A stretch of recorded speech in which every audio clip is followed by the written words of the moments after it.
बहुत बहुत पुरानी बात है। एक ब्राह्मण छोटे से गांव में रहता था।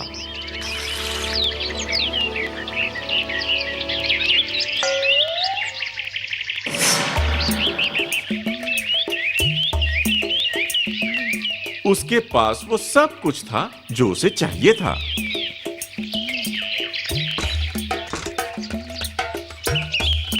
उसकी सुंदर पत्नी थी,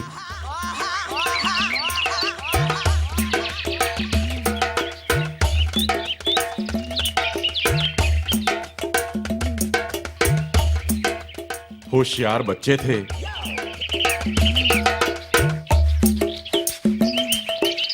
उसके पास उपजाऊ जमीन थी जिसमें वो जो चाहे वो फसल लगा सकता था। लेकिन वो ब्राह्मण बहुत आलसी था और कभी काम नहीं करता था।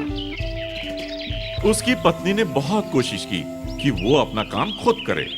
सुबह हो गई, उठ जाओ, क्या खेत पर नहीं जाना है?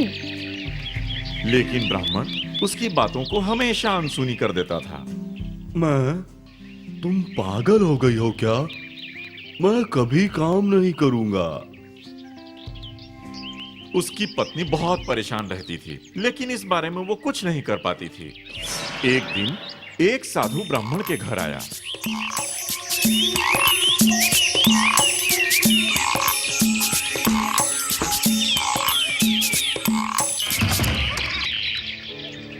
ब्राह्मण ने बहुत ही प्रेम और आदर से उनका स्वागत सत्कार किया।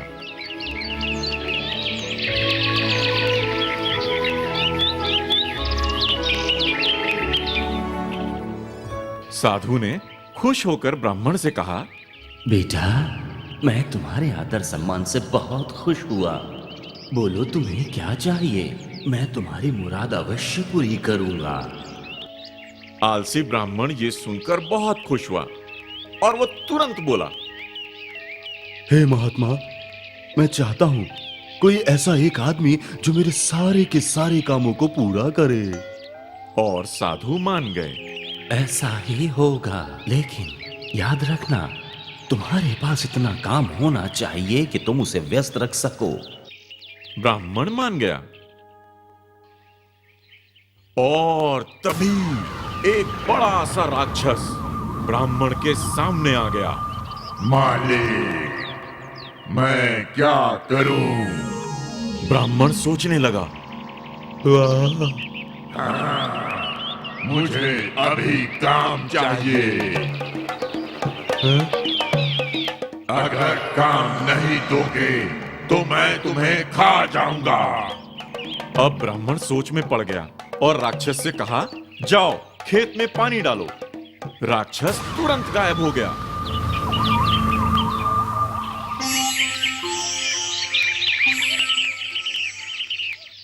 लेकिन याद रखना, तुम्हारे पास इतना काम होना चाहिए कि वो व्यस्त रहे।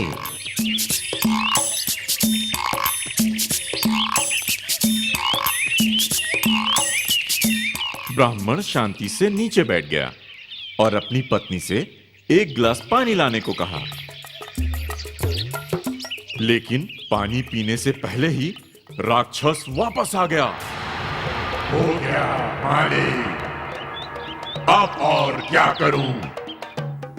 घबराकर ब्राह्मण के हाथ से पानी का गिलास छूटकर गिर गया। पूरा हो गया? हाँ मालिक। ठीक है, अब तुम आराम करो। अब बचा हुआ काम हम लोग कल पूरा करेंगे।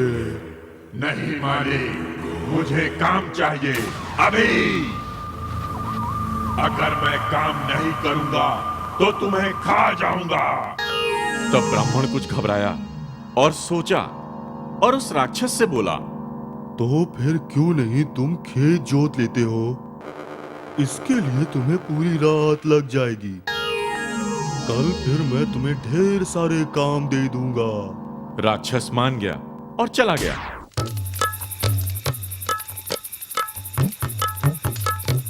फिर ब्राह्मण मन ही मन अपने ऊपर खुश होकर भोजन करने बैठ गया।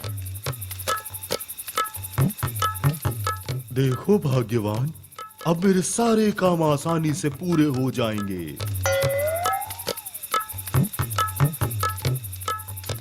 और अब मुझे कुछ भी नहीं करना पड़ेगा। ये सुनकर ब्राह्मण की पत्नी थोड़ा मुस्कुराई। अभी ब्राह्मण अपना पहला निवाला खाया ही था कि राक्षस वापस आ गया। मालिक, हो गया सब। अब ब्राह्मण डर गया। वो सोच में पड़ गया कि क्या उसके पास इतना काम है देने के लिए। ये सब देखकर उसकी पत्नी बोली, सुनिए, क्या मैं उसे कुछ काम दे सकती हूँ? तुम? हाँ, ठीक है, लेकिन तुम क्या काम करवाओगे इससे? चिंता मत कीजिए, मैं उसे बता दूंगी।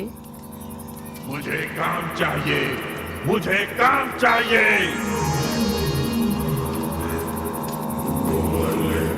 ठीक है, बाहर जाओ और तुम हमारे कुत्ते मोती की पूंछ सीधी कर दो।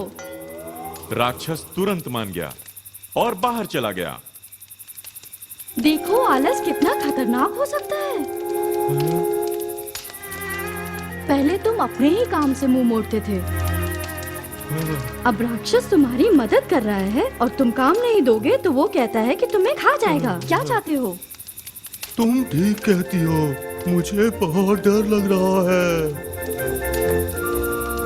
मोती की पूंछ सीधी करने के बाद हम उसे और क्या काम देंगे? ब्राह्मण की पत्नी हंसने लगी। है? तुम बिल्कुल चिंता मत करो, मैंने ही उस राक्षस को काम दिया है।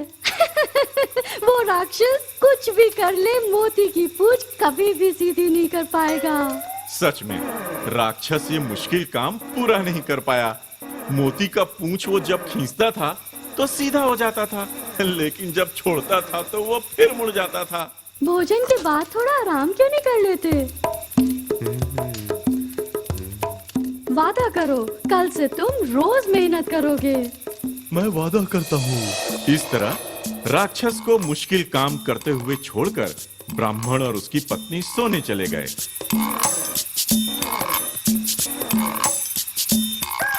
दूसरे दिन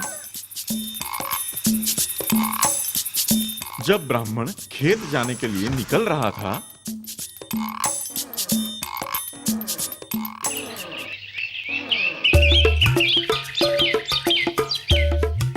उस समय भी राक्षस मोती का पूंछ सीधा करने की कोशिश में लगा था। क्या कर रहे हो राक्षस? जल्दी खत्म करूंगा मालिक।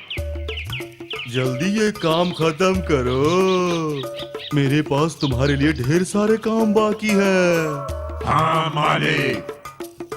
अच्छा, मैं चलता हूँ। हाँ। ये सब कहकर ब्राह्मण खेत जाने के लिए निकल गया।